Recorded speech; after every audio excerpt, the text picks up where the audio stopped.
Runaway train never coming back. Long way on a one-way track. Seems like I should be getting somewhere. Somehow I'm neither here nor there. Anybody remember that? Man, that's a pretty crap song. And it also dates me, but it applies to what we're going to be talking about today, so join me.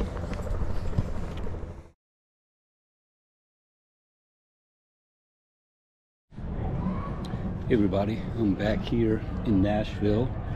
If you joined me last time, I was in Spring Hill, Tennessee, trying to get some footage of the UAW strikes.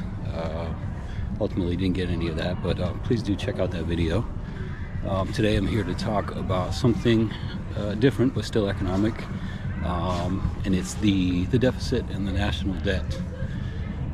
And I'd like to start by just putting some numbers to it, because I think that's what kind of really matters. And there's a lot of people here, so you'll see them too.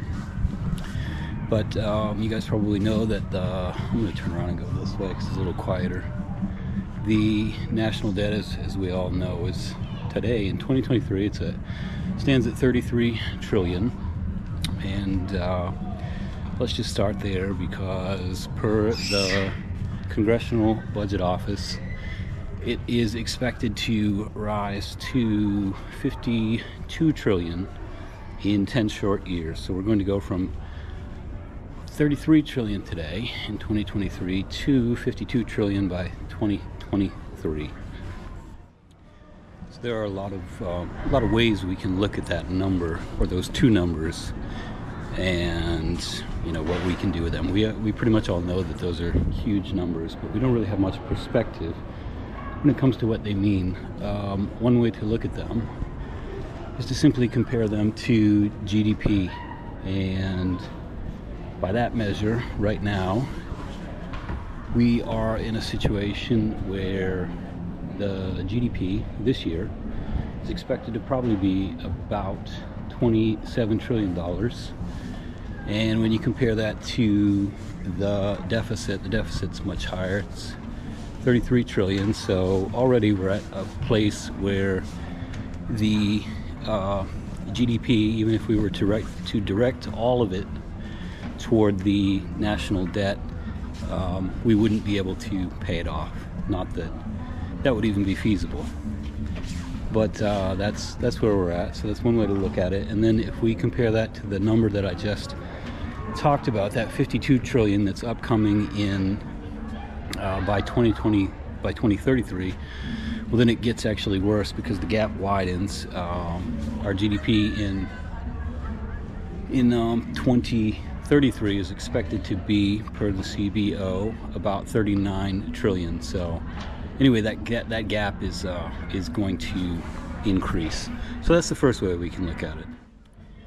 The next way that is probably a good way to look at it is relative to, or not really relative to, but maybe the next thing that we want to kind of focus on is how much we actually pay for in service of the debt, which is created by continually rising deficits, or not continually rising, but continually run deficits that contribute to a continually rising national debt.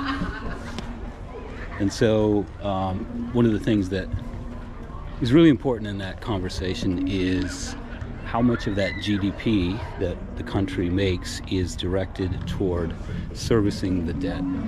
Right now, in 2023, the number is 1.6% of GDP goes toward servicing debt, not paying it down, just paying the interest on the debt. By 2033, that number is expected to rise to 3.6%, which should, scare anybody who really thinks about it. But then what is even worse than that is that the number is expected to rise to 6.7% of GDP by 2053. So 6.7% of every dollar that anybody makes in this country would go to pay off interest. Okay, so that's a That's a wild increase when you go from 1.6% today to 3.6% in just a couple years from now, and then up to 6.7% by 2053. You know, you can characterize that however you want, but in my mind, it's just a march toward a real problem.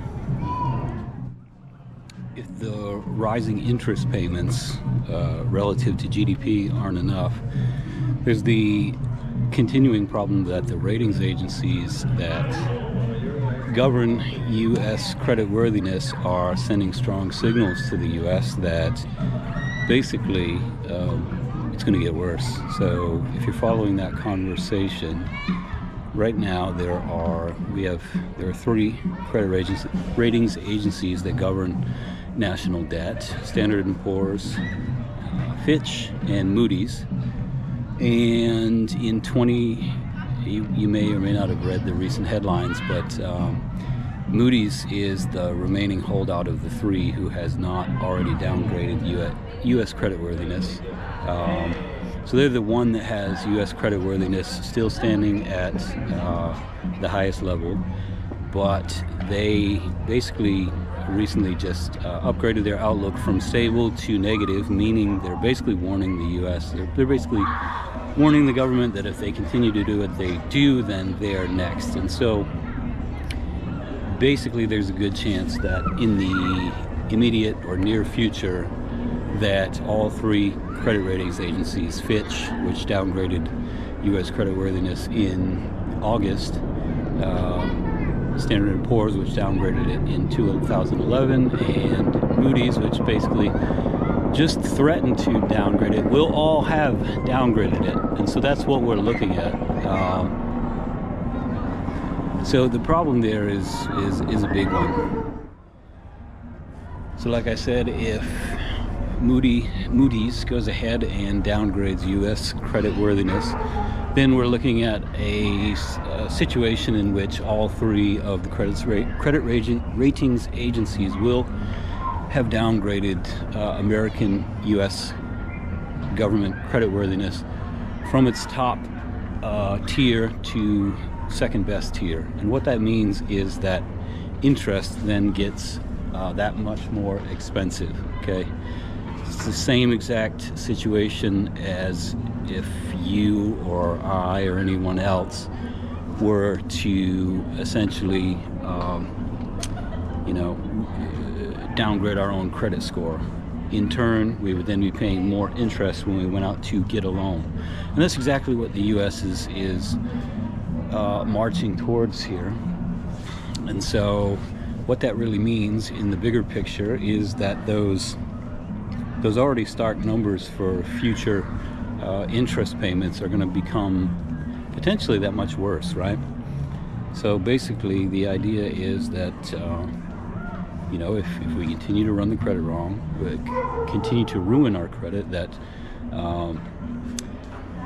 the interest that we then pay is going to get bigger and bigger and greater, and that's exactly why people should really be paying attention to the latest warning from Moody's that they have downgraded their outlook on U.S. creditworthiness from stable to negative. Because it means, again, in the future, moving forward, once they do downgrade it, that our the interest that we have to pay is going to get greater. So not only is the percentage of servicing, which already looks bad now, going to contribute to a bleaker future, it could potentially get a lot worse because the interest rates could rise, and there's no promise that the interest rates that are already down one notch from the highest level couldn't go lower. They definitely can. But basically Moody's said, you guys, this is your warning. I don't think the U.S. is going to heed it. I don't think there's any reason to believe that that should happen, but I don't know. That's the thought that's on my mind, and I wanted to get out here and share it with you guys. So yeah, let me know what you think.